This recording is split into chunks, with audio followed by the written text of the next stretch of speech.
मत्तीको पुस्तक 16को 18 पदले यसरी भन्दछ, म तिमीहरूलाई भन्दछु कि तिमी पत्रुस हौ, म मेरो मण्डली यस चट्टानमाथि स्थापित गर्नेछु र नरकका ढोकाहरू त्यसमाथि विजय हुने छैन। साँच्चै नै यो देउरालीमा बसालेको मण्डली चाहिँ आज परमेश्वरले चट्टानमाथि बसाल्नु भएको छ। मत्तीको पुस्तक 5को 14ले यसरी भन्दछ, तिमीहरू संसारका ज्योति हौ, डाँडामा बसालिएको सहर लुक्न सक्दैन। आज साँच्चै नै यो डाँडामा बसालिएको यो मण्डली चाहिँ सामधानमाथि राखेको बत्ती जस्तै हुनेछ, त्यसले चाहिँ ज्योति सबैतिर छर्नेछ।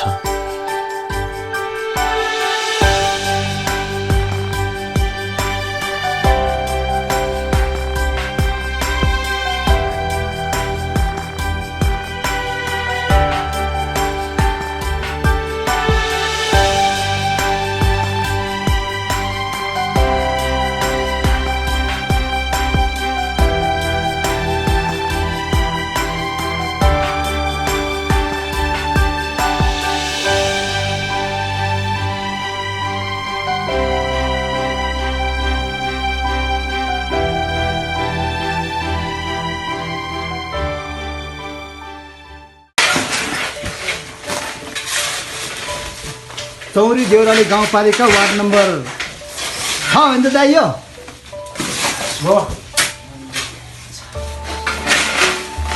हाम्रो चौरी देउराली गाउँपालिका वार्ड नम्बर 6 देउरालीमा चाहिँ चर्च भवन बन्दैछ। यहाँ चाहिँ काम गर्नलाई सहायतालाई काठमाडौँदेखि पास्टरबा हेमलाल गौतम अनि शरण दाई अनि हाम्रो यहाँ मङ्गल भाइ हुनुहुन्छ। उहाँ एकदमै बाल्टिनले एकदमै यो बालुवा उगार्ने काम एकदम जारी छ, एकदम व्यस्त हुनुहुन्छ। अनि शरण दाई पनि एकदमै व्यस्त हुनुहुन्छ। अरू दिदीबहिनीहरू हुनुहुन्छ, उहाँहरूले चाहिँ बिहान यो सार र ड्रमहरू भर्ने काम गर्नुभयो। यहाँ चाहिँ पानीको धेरै दुःख छ। यो चाहिँ करिब 500 मिटर तलबाट चाहिँ पानी एकदमै ठाडो उकालोको बाटो बोकेर ल्याउनु पर्ने अवस्था छ। यस्तो अवस्थामा पनि यो काम गर्नको लागि परमेश्वरको भवन बनाउनको लागि चाहिँ परमेश्वरले जोस जाँगर थपिदिनु भएको छ। एकदमै खुसीको कुरा छ, एकदमै रमाइलो छ। यो ठाउँ झनै रमाइलो ठाउँ छ, रमणीय ठाउँ छ।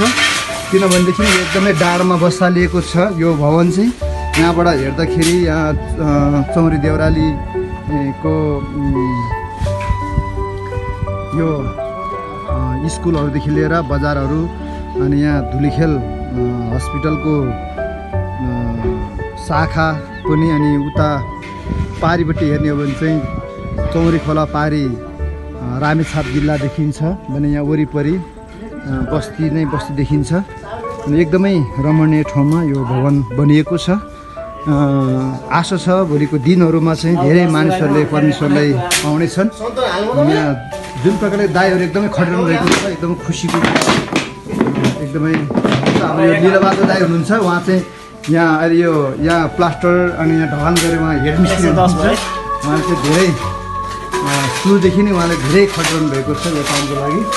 र मङ्गल भाइ पनि धेरै भएको छ, खुसी लाग्छ। अन्त पास्टरको झन् कुरै नगर उहाँ झन् एकदमै खटिरहनु भएको छ। अलिक गीत लिएर सम्पूर्ण कामलाई व्यस्त गर्नुहुन्छ। हुन्छ, हामी भिडियोमा हामी फेरि पनि निरन्तरता जारी राख्नेछौँ। अहिलेलाई यति नै।